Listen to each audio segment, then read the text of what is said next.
Les Templiers sont probablement la société secrète la plus prospère au monde. Elle a été fondée en 1118 dans le cadre des croisades. À l'époque, il y avait des pèlerins chrétiens qui se rendaient à Jérusalem. En chemin, ils se faisaient souvent attaquer et dépouiller. Les Templiers étaient donc une organisation bénévole désignée par le Vatican pour protéger ces pèlerins. Avec le temps, ce qui s'est passé, c'est que les Templiers sont aussi devenus une banque. Vous pouviez déposer votre or chez les Templiers, ils vous donnaient un reçu, et une fois arrivé à Jérusalem, ils vous rendaient votre or. D'accord ? Ils sont donc devenus une banque. Et avec le temps, ils sont devenus une organisation extrêmement puissante, parce qu'ils étaient présents dans la politique, l'armée, la religion et la finance. Et c'est pour cela qu'en 1314, l'Église catholique et le roi de France les ont déclarés illégaux. Ils ont brûlé leur chef, Jacques de Molay, sur le bûcher. Ils l'ont accusé de blasphème pour avoir adoré un faux dieu nommé Baphomet. Donc, les Templiers étaient à Jérusalem, et Jérusalem était un point de convergence de toutes les religions. Ils ont donc commencé à s'intéresser à différentes religions et à s'engager dans la philosophie hermétique, le néoplatonisme, la philosophie gnostique, qui étaient toutes considérées comme hérétiques par l'Église catholique. C'était donc une mauvaise organisation. Et ensuite, ce qui s'est passé, c'est que certains pensent que plutôt que de disparaître, les Templiers ont réapparu sous la forme des francs-maçons du rite écossais. Et si ces éléments revêtent une importance aussi capitale, c'est précisément parce qu'ils allaient par la suite permettre de créer la réforme protestante ainsi que la révolution anglo-saxonne. Ils ont conspiré pour créer la révolution américaine ainsi que la révolution française. En gros, ils ont créé la modernité elle-même. Ils ont fini par contrôler l'Angleterre et ont créé la Banque d'Angleterre. Ce qui a créé le système financier moderne d'aujourd'hui. Ensuite, ils ont provoqué la Première Guerre mondiale, qui a mené à la Seconde Guerre mondiale, et maintenant ils conspirent pour déclencher une Troisième Guerre mondiale, qui ouvrirait alors la voie à un nouveau gouvernement mondial, un gouvernement unique basé à Jérusalem, et qui serait contrôlé par un état de surveillance piloté par l'IA. C'est pour cela qu'on voit des centres de données se construire partout dans le monde. Certains pensent aussi que les Templiers ont pu continuer, qu'ils avaient accès à des secrets. En gros, comment communiquer avec des démons, d'accord ? Des démons interdimensionnels.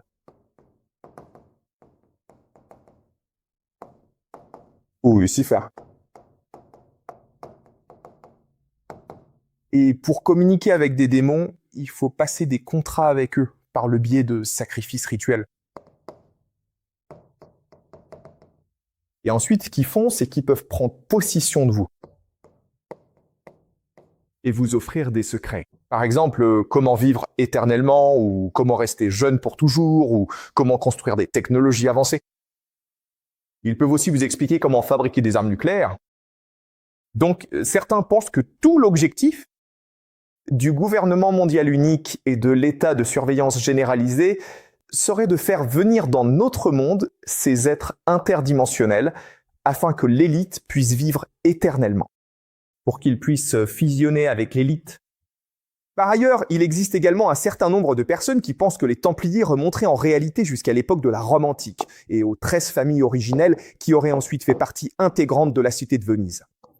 En résumé, pour dire les choses simplement, il existe aujourd'hui une multitude de versions et de variantes différentes de cette célèbre théorie du complot sur le fonctionnement caché de notre monde. Maintenant, il y a énormément de problèmes avec cette théorie du complot sur le fonctionnement du monde. Pour commencer, il est important de noter qu'en réalité, il n'existe absolument aucune preuve tangible que tout cela soit réellement fondé sur des faits. On ne sait même pas si les démons existent réellement. Il n'y a en fait aucune preuve de l'existence des démons. Il n'y a aucune preuve non plus qu'il s'agisse d'un vaste complot qui remonterait, vous savez, à 1000 ans. Deuxième chose, l'élite elle-même ne sait pas si tout cela est vrai. D'accord ? Les gens croient que c'est vrai, mais si vous allez réellement parler à des personnes qui détiennent le vrai pouvoir, elles pensent que c'est complètement absurde. Et la troisième chose à propos de cela, c'est que c'est anti-historique. C'est-à-dire que c'est une version très simplifiée du fonctionnement des choses. Cela ne prend pas non plus en compte d'autres facteurs. De plus, ce qu'on apprend dans ce cours, c'est la théorie des jeux, et ça va aussi à l'encontre de la théorie des jeux. Parce qu'une chose que vous apprenez dans ce cours, c'est que lorsque les gens sont au pouvoir, ils deviennent arrogants, ils ont de l'hubris, ils deviennent stupides. Donc, il est très courant que des choses ou des personnes puissantes montent, puis connaissent une chute spectaculaire, d'accord ? C'est simplement la loi de fer de l'histoire. Donc, pour ces raisons, nous savons que cette théorie n'est pas vraie. En même temps, il y a certains aspects de cette théorie qui sont très convaincants. Alors, passons-en quelques-uns en revue. Eh bien, la première chose qui rend cette théorie convaincante, c'est qu'elle est très intuitive. Ce que signifie intuitif, c'est que si je l'explique à quelqu'un, cela a du sens pour cette personne. Cela paraît beaucoup plus logique que l'histoire qu'on nous enseigne à l'école. C'est un peu étrange, non ? Rien de tout cela n'est correct, mais c'est intuitif. Deuxièmement, c'est explicatif. Et même si ce n'est pas factuel, cela nous aide à comprendre comment fonctionne le monde. C'est une explication très claire. La troisième chose, qui est la plus paradoxale, c'est que c'est prédictif. C'est-à-dire que cela nous aide à prévoir comment les choses vont évoluer à l'avenir. Et donc, même si l'élite pense que tout cela est insensé et qu'il n'y a aucune chance qu'ils complotent pour déclencher la Troisième Guerre mondiale, il n'y a vraiment aucune chance qu'ils essaient de créer un état de surveillance aérienne. Et de mettre en place un gouvernement mondial unique, il y a de fortes chances que ces choses finissent par arriver. Cela crée un énorme paradoxe. Comment se fait-il que cela ne soit pas factuel ? D'accord ? Ce n'est pas du tout factuel, mais c'est véridique. C'est-à-dire que cela nous donne une compréhension profonde du fonctionnement du monde. D'accord ? Donc c'est un paradoxe. Tout cela n'a aucun sens, mais ça nous aide à prédire l'avenir. Donc c'est véridique. Alors, ce que je vais faire maintenant, c'est essayer de vous expliquer comment le système fonctionne réellement. D'accord ? La chose principale à comprendre, c'est que tout cela est métaphorique. Métaphorique. Ce n'est pas littéral. Donc, ce que je vais essayer de faire maintenant, c'est de vous expliquer factuellement pourquoi et comment le monde fonctionne. D'accord. Et ce que vous allez voir, c'est qu'il s'agit d'une explication métaphorique du fonctionnement du monde. C'est une bonne histoire que les gens peuvent comprendre et qui les aide à apprécier la subtilité de ce monde. Mais maintenant, je vais vous dire comment ça fonctionne littéralement. Donc, la première chose que je vais vous expliquer, c'est qu'il y a des gens dans ce monde. Ce sont des mystiques, des adeptes de culte. Et ils passent tout leur temps à essayer de comprendre comment fonctionne l'univers. Ils essaient de percer les secrets de l'univers. Et il y a différents secrets, n'est-ce pas ? Il y a l'astrologie. Le mouvement des étoiles peut déterminer le destin des gens. L'idée de l'astrologie. Ensuite, il y a l'alchimie. Comment transformer le néant en or ? Comment transformer le plomb en or ? Ensuite, il y a l'eschatologie. L'eschatologie, c'est la façon dont le monde va finir. Quel est le but de l'univers ? Quand est-ce que Dieu viendra sur Terre ? D'accord ? Et il y a la géométrie sacrée. Considérez la géométrie sacrée comme la physique des particules, qui serait l'essence fondamentale de l'univers. Donc, les occultistes, qui peuvent être des poètes, des philosophes, des mystiques, passent tout leur temps à réfléchir à quelle est la vérité fondamentale de l'univers. Et puis, il y a ceux qui recherchent le pouvoir, la richesse et la célébrité. Et ce qu'ils comprennent, c'est que s'ils veulent vraiment obtenir le pouvoir, la richesse et la célébrité, ils doivent aussi connaître ces secrets. Donc, ce qui se passe, c'est qu'ils forment des sociétés secrètes afin d'accéder à ces secrets. De l'astrologie, de l'alchimie, de l'eschatologie et de la géométrie sacrée. Puis, les appliquent dans le monde pour créer du pouvoir, de la richesse et de l'influence pour eux-mêmes. D'accord. Est-ce que ça a du sens ? Ce qu'il faut comprendre, c'est qu'il existe de nombreux occultistes différents, de nombreuses sociétés secrètes différentes. Et tout cela crée des combinaisons très variées. Mais au fond, ils essaient tous de faire la même chose, c'est-à-dire d'atteindre une eschatologie. Le troisième élément, c'est qu'il faut certaines personnes pour faire avancer la société, afin d'atteindre l'eschatologie des sociétés secrètes. D'accord? Et ces personnes sont comme des agents que la société civile soutient. Et historiquement, ces personnes incluaient Jules César, Napoléon, Hitler, Staline. Aujourd'hui, nous avons Trump et Poutine. D'accord? Voilà, donc ce sont des agents ou peut-être des figures intermédiaires, voire des boucs émissaires que les sociétés civiles mettent en avant pour faire avancer un agenda particulier. Et souvenez-vous que ça paraît simple, mais ça ne l'est pas, parce qu'il y a différents occultistes avec des idées différentes. Et puis il y a différentes sociétés qui sont en concurrence les unes avec les autres et qui promeuvent différents individus afin de réaliser leur propre vision. Ce qui motive ces individus comme Jules César, Napoléon, Hitler, Staline, Trump et Poutine, c'est qu'eux-mêmes croient être les véritables fils de Dieu. Ils se voient comme le vrai Messie qui va guider le monde vers l'avenir. Et les sociétés secrètes, ces occultistes, ne sont que des idiots utiles. Donc c'est un cadre pour comprendre le mouvement de l'histoire. Je vais maintenant entrer dans quelque chose de beaucoup plus précis. Il y a une autre façon de présenter cela qui consiste à dire que dans le monde, dans la société, il existe différents groupes. Pensez à la politique, à la finance, à la science, à la religion et à l'armée. Ce qu'il faut comprendre à propos de chacun de ces domaines ou disciplines, c'est qu'il existe une diversité, un éventail de comportements avec différents systèmes de croyances. Chacune de ces différentes disciplines possède ainsi véritablement ses propres domaines et ses champs de croyances extrêmement variés. À un moment donné, on observe une véritable convergence entre ces différents domaines d'activité très variés. Ce qui les fait converger, c'est le fait que dans chaque domaine, il y a certains individus, une infime minorité, qui recherchent le pouvoir, l'ordre et le contrôle.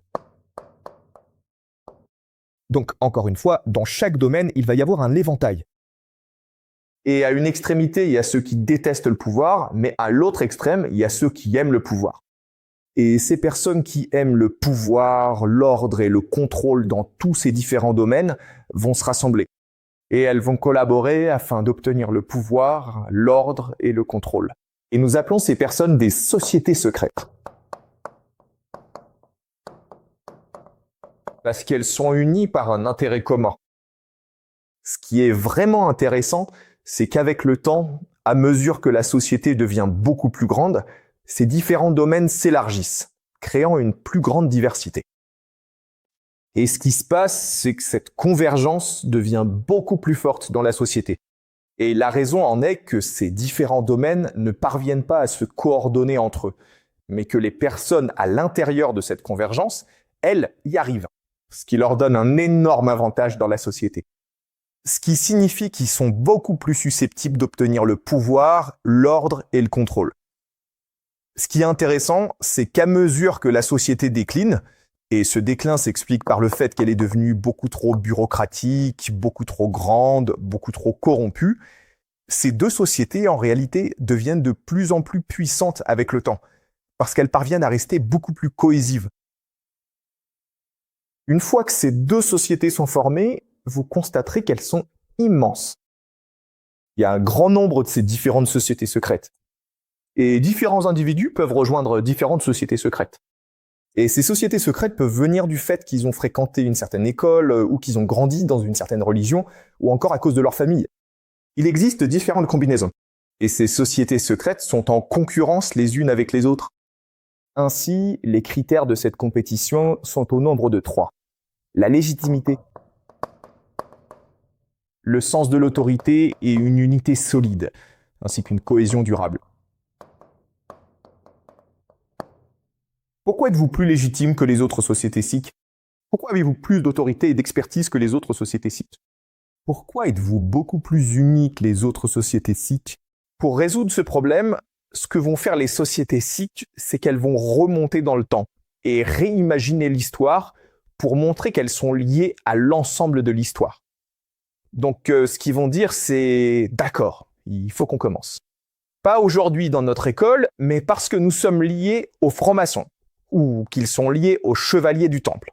D'accord? Alors, ils remontent le temps et créent une cosmologie qui explique les origines. Et évidemment, plus on remonte loin dans le temps, plus on paraît légitime, plus on a d'autorité. Vous voyez ce que je veux dire? Donc, ils vont remonter dans le temps et inventer leur propre histoire. Et c'est pour ça que les gens pensent qu'ils remontent jusqu'à Rome. Ou peut-être même Babylone. Et ce qui permet aux gens de croire que tout cela est continu, c'est le fait que les élites, à chaque époque, se comportent de la même manière. C'est-à-dire qu'elles recherchent toutes le pouvoir, l'ordre et le contrôle. Et ceux qui finissent par l'emporter ont 3 caractéristiques particulières. D'accord? Tout d'abord, ce sont des personnes qui sont accros au pouvoir. Ils en sont obsédés, ils sont complètement focalisés là-dessus. Ils feront tout ce qui est possible pour obtenir plus de pouvoir. Et le pouvoir coûte cher et absorbe tout. D'accord? Autrement dit, ils ne peuvent pas s'empêcher de chercher à obtenir toujours plus de pouvoir. Ils se comportent d'une manière qui donne l'impression qu'ils sont possédés par des démons. Et en fait, ils vénèrent effectivement des démons. Et la raison, c'est qu'ils pensent vénérer tous les dieux dans une quête de raison. Ils cherchent les plus grands secrets de l'univers. Donc ils sont ouverts d'esprit. Ils cherchent toutes les possibilités. Ils vont adorer Lucifer, mais ils vénèrent aussi Baphomet. Ils vénèrent Osiris. Ils vénèrent Isis. Donc maintenant, on comprend littéralement comment fonctionne le monde. Tout au long de l'histoire, les élites se sont comportées de la même manière. Et même si ces élites se battent entre elles, elles font avancer un agenda qui consolide le pouvoir entre les mains de quelques personnes. Ce qui donne l'impression que tout cela est un agenda continu, contrôlé par quelques personnes. D'accord, est-ce que tout ça a du sens pour vous? Très bien. Alors, souvenez-vous, c'est la compréhension métaphorique de la façon dont le monde fonctionne. Un monde contrôlé par une société secrète particulière. Les chevaliers, les templiers, qui sont devenus les francs-maçons, puis les Illuminati, qui contrôlent le monde aujourd'hui. Et ils essayent d'instaurer un gouvernement mondial unique, un état de surveillance généralisé, et d'invoquer des démons dans ce monde afin de vivre éternellement. D'accord, donc c'est un vaste complot, mais encore une fois, ce n'est pas le cas. Ça n'explique pas pourquoi nous n'avons aucune preuve, pourquoi les élites ne pensent pas en faire partie, et pourquoi tout cela va à l'encontre de l'histoire. D'accord, mais une fois qu'on transforme cela en une explication littérale, et c'en est une, cela élargit tout. Les élites ne pensent pas qu'il s'agit d'un complot, parce qu'elles sont trop occupées à se battre entre elles. Elles ne regardent pas la situation dans son ensemble. Alors que ceux qui ne sont pas impliqués dans ce jeu peuvent observer l'évolution de l'histoire et avoir une compréhension intuitive de la façon dont tout cela avance. Et cela va vers plus de contrôle, plus d'ordre et plus de pouvoir. Et cela nous aide à expliquer pourquoi le système perdure, même si les élites montent et descendent. Parce que ces élites sont déjà en concurrence les unes avec les autres. Donc, ce qui se passe, c'est que certaines élites en remplacent d'autres, mais elles ont toutes le même objectif. Plus de pouvoir, plus d'ordre, plus de contrôle. Ça n'a pas de sens, les gars. Et c'est pour ça qu'on lit en fait les textes de ces sociétés particulières, de ces penseurs.